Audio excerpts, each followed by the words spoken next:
ഞാനൊരു ദൈവവിശ്വാസിയാണ്. അദ്ദേഹത്തെ ദൈവം നന്നായിട്ട് കടാക്ഷിക്കുന്നുണ്ട്. എന്നാൽ ഇന്ദ്രൻ വലിയൊരു ദൈവവിശ്വാസിയാണെന്ന് ചോദിച്ചാൽ ഞാൻ കണ്ടിട്ടില്ല. അത്ര വലിയൊരു വിശ്വാസമൊന്നും ഞാൻ പുള്ളി കിടന്ന് കുമ്പിട്ട് തൊഴുന്നൊന്നും ഞാൻ കണ്ടിട്ടില്ല ഇന്നുവരെ.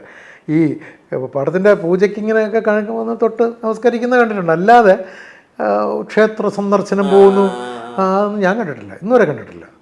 ഇപ്പൊ ശ്രദ്ധിക്കുന്നുണ്ടോ കറുപ്പിന് ശേഷം അദ്ദേഹത്തിൻ്റെ അപ്രീസിയേഷൻ ശ്രദ്ധിക്കുന്നുണ്ടോ? ഞാൻ കറുപ്പിൻ്റെ റിവ്യൂ കണ്ട ഉടനെ പുള്ളിയെ വിളിച്ചായിരുന്നു. ഞാൻ വിളിച്ചായിരുന്നു പുള്ളിയെ. ഗംഭീര അഭിപ്രായമാണ് അതിനകത്ത്, ഗംഭീര അഭിപ്രായം. അത് എന്താണെന്നറിയാം, അദ്ദേഹത്തെ ആദ്യം അദ്ദേഹത്തിൻ്റെ രൂപം മുതലാക്കിക്കൊണ്ടാണ് സിനിമ കിട്ടിയിരുന്നത്. അദ്ദേഹത്തിൻ്റെ ചെറിയ മുഖം, മെലിഞ്ഞ ശരീരം ഒക്കെ അതൊക്കെ മാറി. അതൊക്കെ കുറച്ച് പുള്ളി ഇച്ചിരി കൂടെ ബോഡിയായി, ഇച്ചിരി കൂടെ ഫേസായി. പക്ഷേ ആ ഫേസിൽ പുള്ളി മനഃപൂർവ്വം അഭിനയിക്കാതെ തന്നെ ഒരു കഥാപാത്രത്തിൻ്റെ മുഖം പുള്ളിക്ക് കിട്ടുന്നുണ്ട്. അതാണ് ചില ടിപ്പിക്കൽ റോളിൽ പുള്ളി ചുമ്മാ നിന്നാൽ മതി. നിസ്സഹായാവസ്ഥയൊക്കെ ഒരു രക്ഷയില്ലാതെ ആ നിസ്സഹായ അവസ്ഥ എന്ന് പറയുമ്പോൾ ഞാൻ ഒരൊറ്റ ഉദാഹരണം പറഞ്ഞുതരാം. കൊട്ടാരം വീട്ടിലെ അപ്പൂട്ടനിൽ ആശുപത്രി പൂട്ടിയിട്ട് അതെല്ലാം തകർന്നു, ആശുപത്രി നടത്താൻ പറ്റുന്നില്ല, അവൾ പിണങ്ങിപ്പോയി, എല്ലാം ആയി. ആശുപത്രി പൂട്ടിയിട്ട് താക്കോല് കൊണ്ടുവന്ന് ജയറാമിൻ്റെ കയ്യിൽ കൊടുക്കുന്നൊരു ഷോട്ടുണ്ട്. അത് കുറച്ച് നേരം നടന്നിങ്ങനെ വരികയാണ്, പുള്ളി മാത്രമാണ് ഫ്രെയിമിൽ, ജയറാം അടുത്ത ഷോട്ടിൽ ജോയിൻ്റ് ആവത്തുള്ളൂ. അതെനിക്ക് ഇന്നും ഓർമ്മയുണ്ട്. അവിടെ കൂടി ഇന്ന് ഞങ്ങളുടെ കണ്ണ് നിറഞ്ഞു. പക്ഷേ അന്നത്തെ ഇന്ദ്രനെ ഇത്രയും പറയത്തില്ല.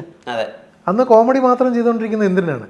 പക്ഷേ ഞാനും ജയറാമും, ജയറാം തൊട്ടടുത്ത് നിൽക്കില്ലേ, ഞങ്ങൾ രണ്ടുപേരും ഇങ്ങനെ ആക്കി.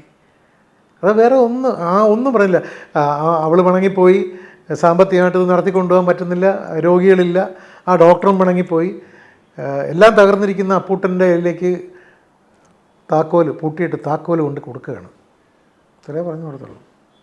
പക്ഷെ അന്നേ ഇത് കുറിച്ചിട്ടതാണ്. പക്ഷെ ഇങ്ങനെ ഉയരങ്ങളിലേക്ക് അങ്ങ് കയറിപ്പോകുമെന്ന് സത്യത്തിൽ വിചാരിച്ചില്ല. ഭയങ്കര ട്രാൻസിഷനാണ് ഇന്ദ്രനെ സംബന്ധിച്ചിടത്തോളം. ഇപ്പോൾ പലയിടങ്ങളിൽ പണ്ടത്തെ സിനിമ ഇപ്പോഴത്തെ സിനിമ എന്നുള്ള രീതിയിൽ സംസാരിക്കാറുണ്ടല്ലോ. പണ്ടത്തെ സിനിമാക്കാർ തമ്മിലുള്ള ബന്ധങ്ങൾ ഇപ്പോൾ എല്ലാം കാരവാനിലേക്ക് മാറിയപ്പോൾ ആ ബന്ധങ്ങൾക്കൊരു മൂല്യതകർച്ച വന്നു എന്നുള്ള രീതിയിലൊക്കെ.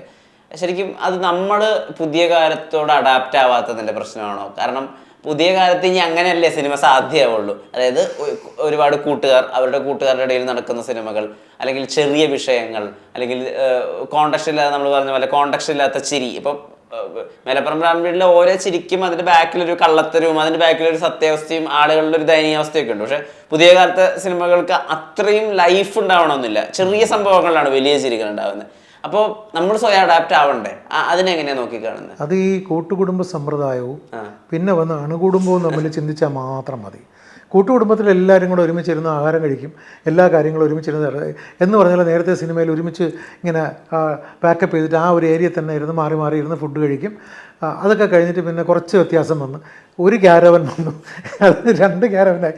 അതായത് ഒരച്ഛനും അമ്മയും 1 or 2 കുട്ടികളും ആകുന്ന കുടുംബങ്ങൾ, അതിനെയാണല്ലോ അണുകുടുംബം എന്ന് പറയുന്നത്. ആ അണുകുടുംബം പോലെയാണ് ക്യാരവൻ. ഭയങ്കരമായ ഒരു പ്രൈവസിയിലേക്ക് അങ്ങ് പോയി, ഒരു സെപ്പറേഷൻ ആയി. അത് ടെക്നിക്കലി അതൊക്കെ വേണമായിരിക്കും. എൻ്റെ കഴിഞ്ഞ സിനിമയിലൊന്നും കാരവൻ ഇല്ലായിരുന്നു. പക്ഷേ കാരവൻ അതെന്താണെന്ന് പറഞ്ഞാൽ 18 ദിവസം ഒറ്റ വീട്ടിലായിരുന്നു ഷൂട്ടിങ്. അവിടെ പിന്നെ കാരവൻ്റെ ആവശ്യമില്ല. 9 ബെഡ്റൂമുള്ള വീടാണ്. 2, 3, 4 ബെഡ്റൂം ആർട്ടിസ്റ്റ് എടുത്താലും അതിനകത്ത് കുഴപ്പമില്ല. ഇപ്പം അതൊക്കെ വേണം എന്നും പറയുന്നുണ്ട്. എന്ന് പറഞ്ഞാൽ ഈ ഒന്നാമത്തെ കാര്യം, ഔട്ട്ഡോർ സിനിമകളൊക്കെ ആണെങ്കിൽ ലേഡീസിന് ഡ്രസ്സ് ചെയ്യാൻ ഒരു പ്രൈവസി, നല്ല പ്രൈവസി വേണം. അതുപോലെ ജെൻസിനും 2 or 3 പേർക്ക് ഇരിക്കാനുള്ള ഒരു സ്ഥലം. അപ്പോൾ കാരവൻ്റെ എണ്ണം ഇപ്പം കൂടുകയാണ്. 2, 3, 4 ഒക്കെ ഉള്ള കാരവനുള്ള സിനിമകളും ഉണ്ട്. അതിൻ്റെയൊക്കെ ഒരു ഫണ്ട്, ഒരു ബഡ്ജറ്റാണ് റേസിംഗ് എന്ന് എനിക്ക് തോന്നുന്നു. പക്ഷേ ആവശ്യമുണ്ടെങ്കിൽ ഇതൊക്കെ വേണം, ആവശ്യമുണ്ടെങ്കിൽ വേണം. മറ്റുള്ള സംവിധായകരുടെ സിനിമയിലേക്ക് സാറിനെ കാസ്റ്റ് ചെയ്യുന്നുണ്ടോ? എന്നെ ചില സിനിമ ഇപ്പോൾ ഈ ഞാനും കഴിഞ്ഞിട്ട് 1-2 സിനിമയ്ക്ക് വിളിച്ചു. അതിൽ ഒരെണ്ണം ചെയ്തു. നിയമപുഷ്പരാജൻ്റെ സിനിമയിൽ ഒരു കോട്ടയം അച്ചായൻ്റെ ഒരു ക്യാരക്ടർ ചെയ്തായിരുന്നു. അത് അത്ര വലിയ ഒരു സിനിമയിൽ കോൺട്രിബ്യൂട്ട് ചെയ്യുന്നൊരു കഥാപാത്രമൊന്നുമല്ല, നായികയുടെ അച്ഛൻ. പിന്നെ 1-2 സംസാരിച്ച് പിന്നെ ഒരു സിനിമ ഒരു പെൺകുട്ടി വന്നൊരു കഥ പറഞ്ഞു. പിന്നെ ഒരു സ്ക്രിപ്റ്റ് കിടക്കുകയാണ്, മെയിൻ റോളാണ്. അല്ലാതെ ഈ ഒരു കുറച്ചുകൂടെ കൊമേഴ്ഷ്യൽ സിനിമയിൽ നിന്ന് ആരെങ്കിലും വിളിച്ചോന്ന് ചോദിച്ചാൽ വിളിച്ചില്ല. ആഗ്രഹമുണ്ട്. അങ്ങനെ തനി കച്ചവട സിനിമയിലേക്ക് വരണം എന്ന് തന്നെ ആഗ്രഹമുണ്ട്. ചില ടിപ്പിക്കൽ റോളിന് ഞാൻ ഫിറ്റ് ആകുമെന്ന് എനിക്കറിയാം. അതായത് ഇപ്പോൾ ഒരു ഉദാഹരണം പറയുകയാണ്, ഭയങ്കര പോസിറ്റീവായിട്ടുള്ള റോളാണെന്ന് വെച്ചോളൂ. ആദ്യ പകുതിയിലും രണ്ടാമത്തെ പകുതിയുടെ പകുതി വരെയൊക്കെ ഭയങ്കര പോസിറ്റീവാണ്. പക്ഷേ ഇവൻ ലോക കള്ളനും ലോക കുഴപ്പക്കാരനുമാണെന്ന് റിവീൽ ചെയ്യുന്ന ഒരു ക്ലൈമാക്സിൽ ഞാൻ ഇപ്പോൾ കറക്റ്റായിരിക്കും. ഒരു 2-3 സിനിമയിൽ വേണമെങ്കിൽ അത് ചെയ്യാൻ പറ്റും, കൂടുതൽ പറ്റത്തില്ല. പിന്നെ നമ്മളെ കാണുമ്പോഴേ അവൻ അവസാനം അവൻ കൊണ്ടുവന്ന് പൊളിക്കും.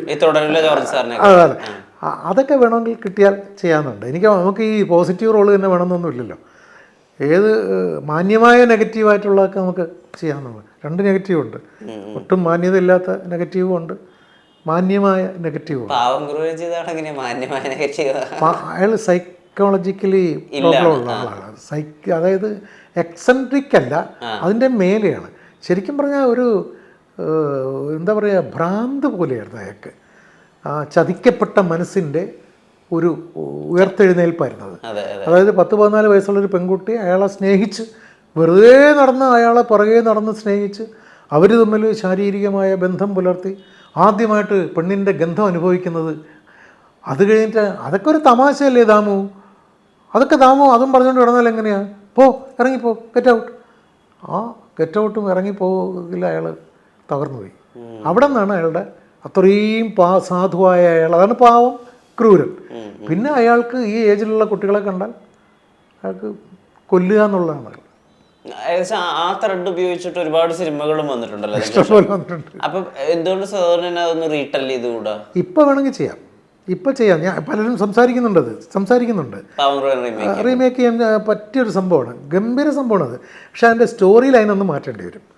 ഞാനിനി അത് ചെയ്യുകയാണെങ്കിൽ ഹീറോയെ മാത്രമേ എടുക്കത്തുള്ളൂ. ഹീറോയിൻ പോലും ആ ഒരു ട്രാക്കിൽ വരാതെ നോക്കണം. അന്നൊരു വീട്ടിൽ ഇയാൾ തോട്ടക്കാരനായിട്ട് അങ്ങനെയൊക്കെ ഇപ്പോൾ നിന്നാൽ ഒരു മൊണോട്ടണി പോലെ വരും. ഇപ്പോഴത്തെ സിനിമയിൽ നമ്മൾ പ്രധാനമായിട്ട് ശ്രദ്ധിക്കേണ്ടതെന്ന് പറഞ്ഞാൽ ഈ മൊണോട്ടണി കൊടുക്കരുത്, പ്രതീക്ഷിക്കുന്നതും കൊടുക്കരുത്. ഒരു കോളിംഗ് ബെല്ലിയായിട്ട് ഇത് തുറക്കുന്ന ആൾ ദാമോദരനെയാണ് പ്രതീക്ഷിക്കുന്നതെങ്കിൽ അവിടെ ചെല്ലപ്പം നിൽക്കണം. അതാണ് ഇപ്പോഴത്തെ സ്ക്രിപ്റ്റിംഗ് എന്നുള്ളത്. അതാണ് ഒരിക്കലും ഇപ്പോൾ ദാമോദരനായിരിക്കും അവിടെ നിൽക്കുന്നത് എന്ന് വിചാരിച്ചിങ്ങനെ. എല്ലാവരും ഡയറക്ടേഴ്സാണ്. ഈ 250 രൂപ കൊടുത്ത് ടിക്കറ്റ് എടുക്കുന്നവരുടെയൊക്കെ ഉള്ളിലൊരു സംവിധായകൻ ഒളിഞ്ഞിരിപ്പുണ്ട്. ആ സംവിധായകനെ നമ്മൾ തോൽപ്പിച്ചാൽ സിനിമ കിട്ടാം. അതിനുള്ള പിന്നെ മറ്റൊന്നും കൂടെ ഉണ്ട്. ഇപ്പോൾ നല്ല അത്യാവശ്യം പൈസ ഉള്ള വീട്ടിലെ പിള്ളേരുടെ കയ്യിലൊക്കെ നല്ല മൊബൈലുണ്ട്. അവർ ഫ്രണ്ട്സ് എല്ലാം കൂടെ ചേർന്ന് ഉണ്ടാക്കുന്ന ചില ഷോർട്ട് ഫിലിംസ് ഉണ്ട്, നല്ലതാണ്. ഞാൻ ഇടയ്ക്ക് ജൂറിയായിട്ടൊക്കെ ചില ഷോർട്ട് ഫിലിം ഫെസ്റ്റിവലിന് പോകാറുണ്ട്. 100-150 എണ്ണം അവർ കണ്ടിട്ട് എൻ്റെ കയ്യിലേക്ക് ഒരു 15 എണ്ണം തരും. ഈ 15 എണ്ണവും നമുക്ക് മാർക്കിടാൻ പറ്റാത്ത രീതിയിൽ നല്ലതാണ്. Shorts, sound. എന്നാൽ ഇവർക്കൊക്കെ എല്ലാം കൂടെ എന്തായെന്ന് ചോദിച്ചാൽ അവർ പറഞ്ഞത് ഞങ്ങൾക്കൊരു 25,000 ഇതൊക്കെ എങ്ങനെ എടുക്കുന്നത് നമുക്കറിയില്ല.